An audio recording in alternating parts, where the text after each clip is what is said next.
El filósofo argentino Rodolfo Kusch buscó explicar en su libro América Profunda las razones y efectos del sentir dividido en que se vive en Sudamérica, con una pata en la Europa civilizada y la otra en la América bárbara. Pensó en que las cosmovisiones aborígenes y negras están mucho más metidas en nuestra forma de experimentar y pensar el mundo de lo que nos gusta aceptar. Que América hiede a un pensamiento mágico, rural e irracional que intenta conjurar a los dioses y los elementos para asegurar una cosecha y no morir de hambre bajo la crueldad de la ira divina, y que eso nos aterra a los que llevamos una vida urbana de clase media con fe en el progreso técnico. No porque seamos muy diferentes, sino por el contrario, porque aunque intentemos disimularlo comprando cosas y yendo a la universidad, cada nueva crisis económica nos genera el mismo miedo al exterminio que al indio de la puna o al campesino le generan la sequía y la tormenta. Y de repente estamos conjurando a la salvación en políticos que pintamos como divinidades o ideas venidas de algún extranjero mitificado que va a solucionar todos nuestros problemas de manera mágica. Esa es la contradicción del americano, que no se decide entre lo racional y lo irracional, entre lo técnico y lo mágico, entre lo europeo que llegó con la colonización y se institucionalizó con las revoluciones, o lo indio y negro que sobrevivió al exterminio y se excluyó en el subsuelo de las repúblicas y se salió del centro de las ciudades para habitar la selva, la puna, el sertao o las villas miseria. El cine de Glover Rocha es un intento de abrazar esta contradicción.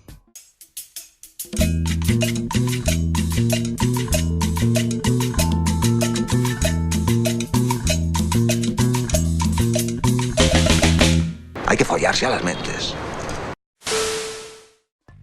Yo soy latinoamericano, Glover Rocha también lo era.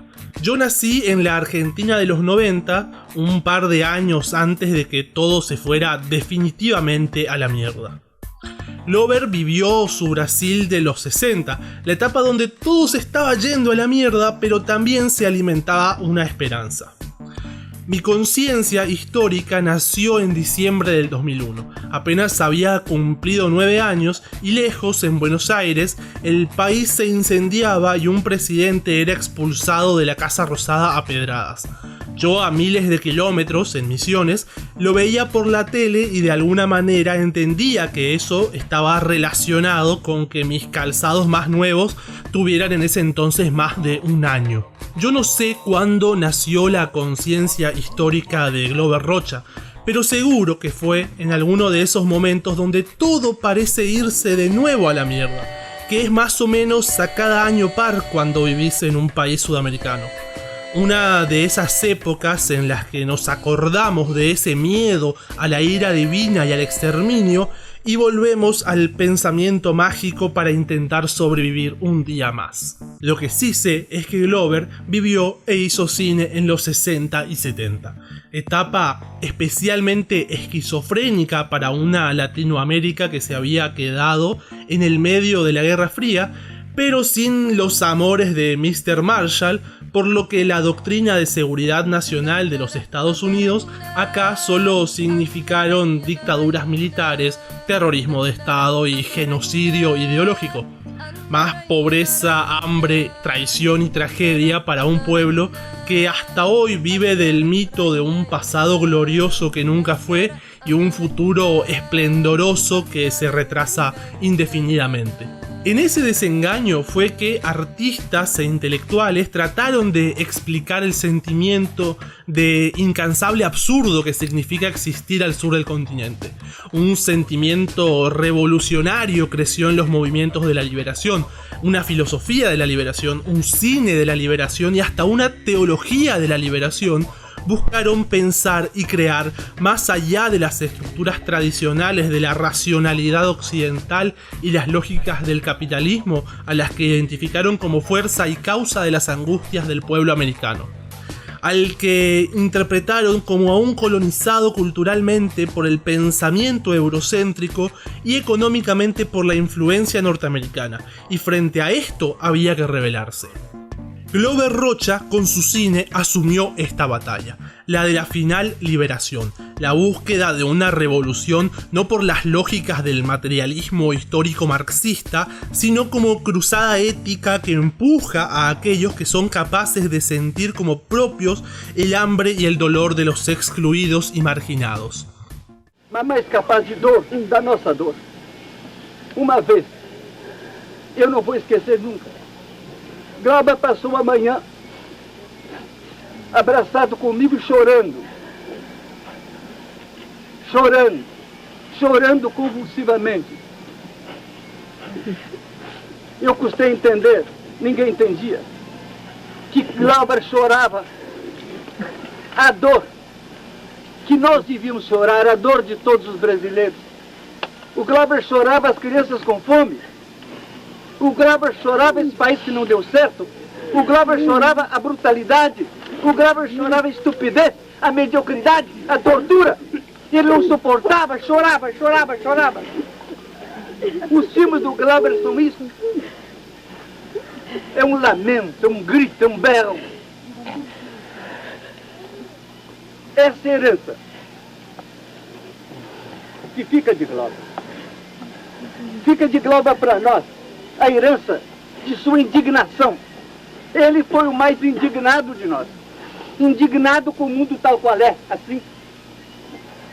Indignado, porque mais que nós também, Glauber podia dizer, o mundo que podia ser, que vai ser, Glauber, que há de ser. Glauber viveu entre a esperança e o desespero, como um pêndulo louco. La filmografía de Rocha no es muy extensa. Estamos hablando de un hombre que murió de manera prematura, pero sí que llevó una carrera intensa. Dios y el Diablo en la Tierra del Sol del 64, Antonio das Mortes del 69 y La Edad de la Tierra del 80 son sus películas más recordadas y también las más representativas de sus intenciones artísticas y políticas como cineasta. Dios y el Diablo en la Tierra del Sol relata la historia de Manuel, un campesino que debe huir luego de haber discutido y asesinado al capataz del campo donde trabajaba. Seguido por su mujer Rosa, buscan refugio junto al beato Sebastião, un autoproclamado santo que comienza un culto donde Manuel se va convirtiendo en un ser alienado que solo sigue las instrucciones del santo. Finalmente Rosa asesina al santo y huyen salvándose de la matanza de fieles que lleva a cabo el mercenario Antonio das Mortes. En su huida se encuentran con el cangaceiro Corisco y su banda que está ya diezmada para ese momento y se unen a ella. La figura de los cangaceiros alcanza la centralidad temática en Antonio das Mortes del año 69. Película que también se conoce con el nombre mucho más poético, El dragón de la maldad contra el santo guerrero. Un western con todas las de la ley, épica y violenta película que vuelve a traernos a Antonio das Mortes, pero esta vez en la redención del mercenario que termina luchando del lado de los desposeídos. Los cangaceiros y el certao son los elementos recurrentes de estas dos películas. Cangaceiros eran los grupos de bandoleros armados que asediaban los territorios del nordeste brasileño durante las primeras 3 décadas del siglo XX. Estos territorios semidesérticos son el llamado certao, tierra hostil para la vida humana que aún hoy representa una de las regiones más pobres del subcontinente. Allí, los campesinos, cuando no se ven amenazados por la sequía, son perjudicados por los intereses de los terratenientes que se adueñan de la mayor parte de la ya escasa producción agrícola. Entonces es que los cangaceiros, con su costumbre de asesinar terratenientes, liberar el ganado y repartir comida de sus botines, se convertían en la única esperanza de justicia para los hombres abandonados del desierto. y de este modo personajes como Lampião o Corisco se instalaron en la cultura popular brasileña como héroes justicieros, símbolos de ese anhelo por un mundo mejor que fue destruido por los terratenientes con sus mercenarios y el Estado con sus tropas. Esta tensión es la que se pone de manifiesto en estas películas. Manuel, en Dios y el Diablo, asesina a su capataz cuando se da cuenta de que no hay ley ni orden en el mundo que pueda revertir la tremenda injusticia que está sufriendo. Huye y se entrega por completo al culto de Sebastião, que le promete una lluvia de justicia que va a convertir el desierto en mar y hará a los hombres libres de los terratenientes. Manuel termina por huir también del culto momentos antes de que Antonio das Mortes desencadene la matanza para la que fue contratado. Antonio siente el error de lo que está haciendo y vende cara a su alma. Yo no quería, pero era necesario. Se convence a sí mismo cuando acepta el trabajo que le encarga un terrateniente y el cura del pueblo. Antonio es un personaje en conflicto, se siente condenado a su destino y decide aceptarlo sin necesidad de entenderlo. Viene de asesinar a Lampião, el cangaceiro más afamado de la historia de Brasil, por encargo del mismo presidente, pero aún así entiende que se está condenando al aceptar el trabajo de terminar con el culto del Beato Sebastião. Antonio das Mortes es el hombre que se siente instrumento de un destino superior a él, el de un estado que busca el exterminio de lo incivilizado. Pero finalmente, en el dragón de la maldad, abraza la causa de los desposeídos, rebelándose contra terratenientes, iglesia y Estado. Luego de la matanza solo sobreviven Manuel y Rosa, quienes terminan por encontrarse con Corisco y se unen a su banda.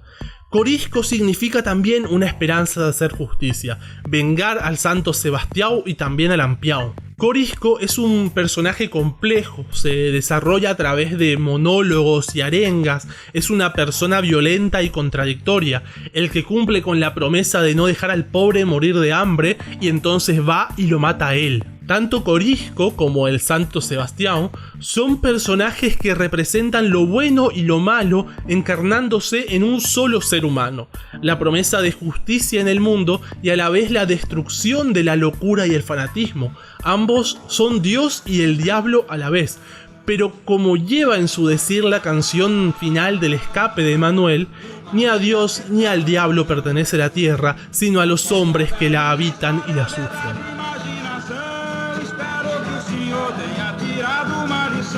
Que assim mal dividido esse mundo anda errado, que a terra é do homem, não é de Deus nem do diabo, não é de Deus nem do diabo, não é de Deus nem do diabo. El campesino del Sertão retratado por Rocha es el hombre expuesto a la ira divina de la que nos habla Rodolfo Kusch, el que, expuesto a la severidad de los elementos de un paisaje abrasador, busca conjurar el bien que le permita una cosecha y un nuevo día vivo. El hombre arrojado que debe existir entre la posibilidad de la bonanza y el exterminio, ambas que se manifiestan en el mismo suelo resquebrajado por el sol, el mismo santo y el mismo bandolero, capaces de dar la vida y la esperanza con una mano y la muerte más cruel con la otra. El santo es la magia de la salvación divina, el cangaceiro es la magia de la salvación revolucionaria y armada. Antônio das Mortes aqui na minha frente. Bem te ver. Passo Preto. Gavião. Curuçá. Corisco. Eu vim com vocês. Vocês todos. Todos seus irmãos. Capitão Vermelho. Gobernador do Sertão. En su texto del año 71, Estética del Sueño, el mismo Glover llama a su cine revolucionario, que esa era la intención que él le había dado, pero no un cine de panfletos y arengas al estilo de las películas de Pino Solanas, sino del tipo que busca la apertura de nuevas discusiones, reinterpretar el mundo, pensar diferente. Glover Rocha no solo fue un gran cineasta, sino también un pensador lúcido que entendió que no se puede contestar a la razón dominadora desde su misma razón, sino que la sinrazón es el único acto realmente revolucionario, porque el hambre y la pobreza son irracionales y generan un pensamiento irracional que la racionalidad ha buscado aplacar a tiros. La historia le termina por dar la razón a Glover. Desde la conquista de la Patagonia hasta el asesinato sistemático de líderes aborígenes y marginales en la actualidad del continente dan muestra de esto. Como también que cada gran movimiento social, desde el cordobazo al zapatismo, siguen siendo casi inexplicables, así como fueron imprevisibles en su momento para la lógica política tradicional occidental. Glover abraza esta irracionalidad, abraza el pensamiento mágico que nuestra buena conciencia occidental y civilizada esconde. Le dedica a esta antirrazón luego La Edad de la Tierra, en 1980. Lo irracional se manifiesta desde un montaje extremadamente experimental, una musicalización invasiva y una historia delirante.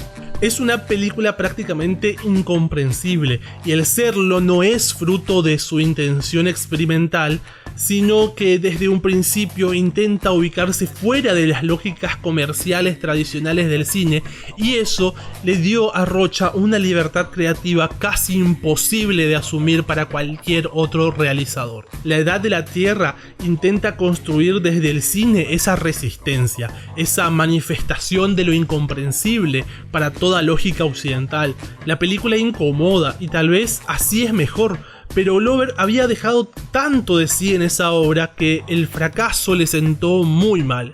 Se enfurece y se deprime por un breve tiempo, dice que va a abandonar el cine y que va a dedicarse a la política. Pocos días después ya estaba trabajando en su siguiente cinta, la que igual nunca va a completar porque finalmente enferma y termina falleciendo el 22 de agosto de 1981. Robert, o que é o filme A Idade da Terra? Olha, segundo as repercussões aqui na Europa, nos jornais mais importantes da Europa, trata-se de um filme delirante, paranoico, visionário, além dos limites do cinema ocidental, europeu, norte-americano. Trata-se de um filme louco, trata-se de um filme sem pé nem cabeça, trata-se de um filme com adjetivos infinitos. Eu, aliás, estou até surpreendido com os inúmeros adjetivos que se podem colocar no filme. O filme realmente não tem nenhuma história. O filme é um barato audiovisual que fala do Brasil de todos os tempos e de todas as eras. E é um poema, não é um teatro, não é um romance. Então não conta uma história do jeito que se conhece. Como é tudo invertido, as pessoas ficam assim. Quer dizer, o filme é isso aí, mas é pra ver e ouvir. Não dá pra contar porque não tem o que contar. Cinema é pra ver e é pra ouvir. Quer dizer, o diretor não deve falar do filme, não. Un arte verdaderamente revolucionario debe ser una magia capaz de empujar al hombre al punto de no ser capaces de habitar esta realidad absurda. Así nos increpa Rocha desde su Estética del Sueño, texto tan incendiario y contundente como su Estética del Hambre, donde asume que la creación artística que retrata la miseria del continente americano no ha sido más que un producto de goce comercial para el mundo europeo, y que solo por la violencia el colonizado se manifiesta ante el colonizador. El hambre es violencia, es la violencia que Rocha proyectó en su obra, el hambre irracional de un mundo que busca aún manifestarse por fuera de las lógicas de la racionalidad occidental.